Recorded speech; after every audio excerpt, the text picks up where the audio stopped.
Light spotted. You need to leave this property immediately. This is an official notice. The way. I'm not going anywhere. I was fixing the old wooden fence on a quiet morning when 3 strangers in suits marched straight onto my land, waving papers in the air like they owned the place.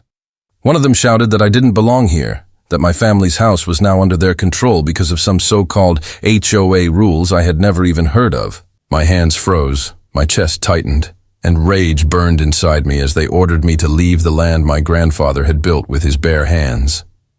They acted like bullies, flashing fake authority, smirking as if they had already won. I clenched my fists, ready to explode, but before I could even speak, a firm hand rested on my shoulder. I turned, and there he was, my grandpa, calm but fierce, staring straight through them. What they didn't know was my grandpa, a Vietnam veteran, was standing right behind me. My name is Daniel, and for as long as I can remember, this land has been my safe place. It wasn't just dirt and trees, it was the heartbeat of my family. My grandfather built this house after returning from the war, and every corner held a piece of our history.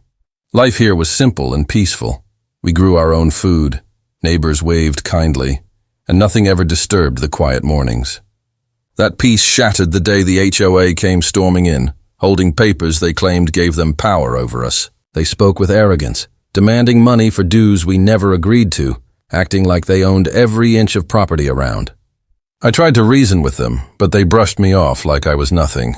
Behind me, Grandpa stayed quiet, watching with steady eyes. They thought I was alone in this fight, but they had no idea who they were messing with. The next morning, the so-called HOA president herself showed up, a woman in her 50s with sharp eyes, expensive clothes, and an attitude that screamed superiority. She introduced herself as Karen and wasted no time waving a thick folder of documents in front of my face, claiming my family owed thousands in dues for community maintenance. I couldn't help but laugh bitterly as I reminded her this land had been in my family for decades, long before any HOA ever existed here. She smirked, leaning closer, and told me if I didn't pay up, they would fine me daily, bring the police, and even file for eviction. My blood boiled, but I stood firm, refusing to bow to her bullying. Grandpa sat on the porch, silent as a stone, sipping his coffee as if none of this surprised him. Karen didn't like my defiance, and within days their harassment grew worse. I began finding notes stuck on my gate demanding immediate payment.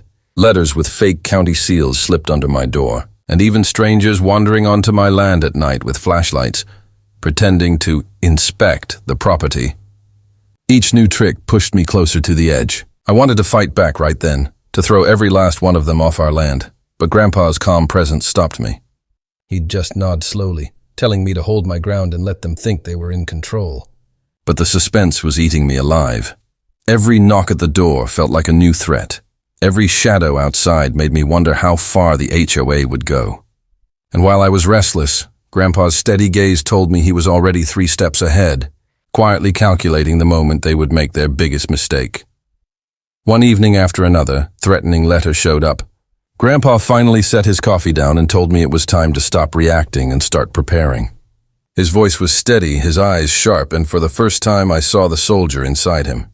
He explained how in Vietnam he learned that battles aren't always won with force, but with patience, planning, and proof.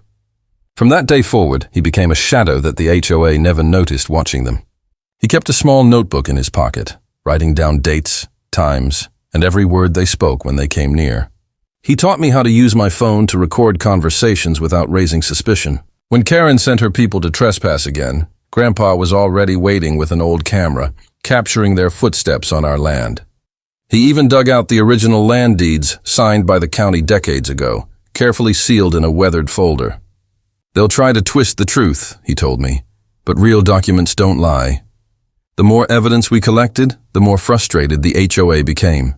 Their threats turned bolder. One morning a tow truck rumbled up our driveway, the driver claiming he was there to remove an abandoned vehicle. I watched in shock as he tried hooking up my old pickup. But before I could stop him, Grandpa stepped forward, calm as ever, and asked for paperwork. The driver had nothing. Grandpa photographed his license plate, told him to leave immediately, and the man drove off pale-faced, realizing he'd been caught.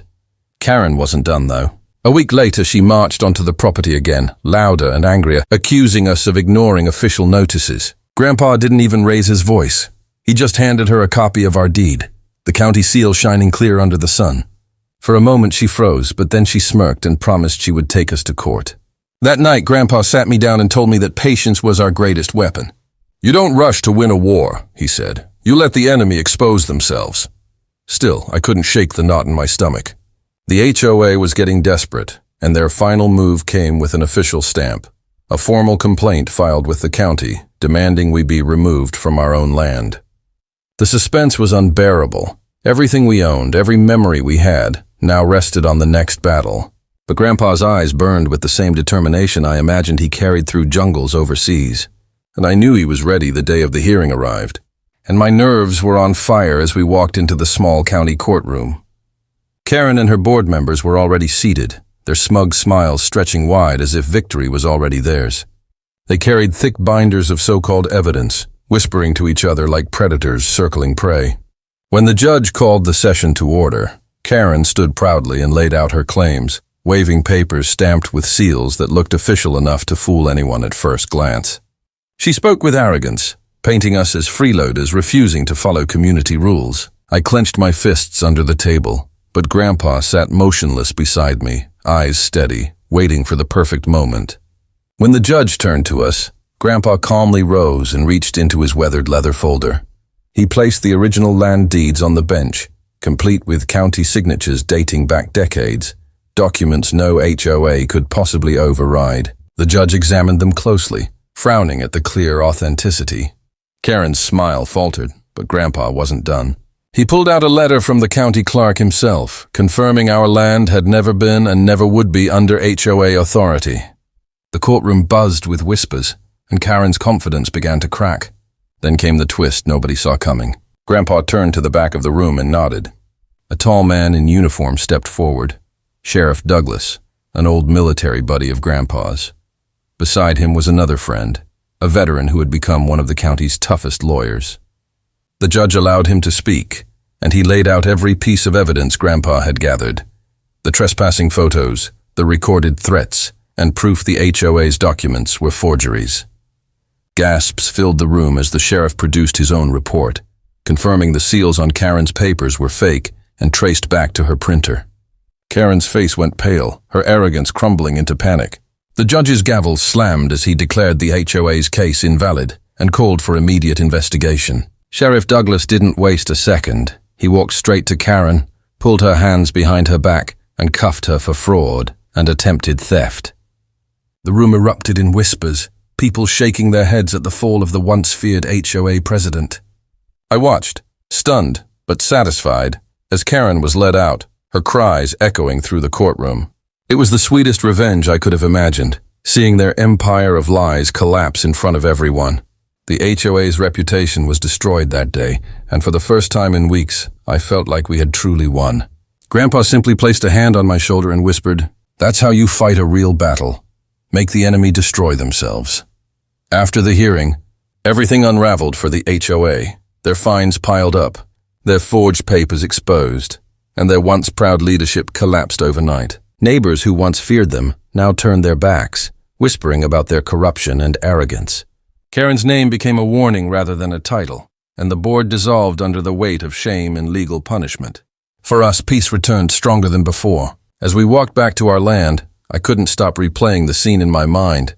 The way Grandpa never raised his voice, never swung a fist, but still managed to crush them completely. He looked at me with that calm strength and said, "You don't need to fight with fists when you have truth and strategy." Those words etched themselves into me forever. That day I realized, my grandpa didn't just fight wars overseas, he won battles at home too.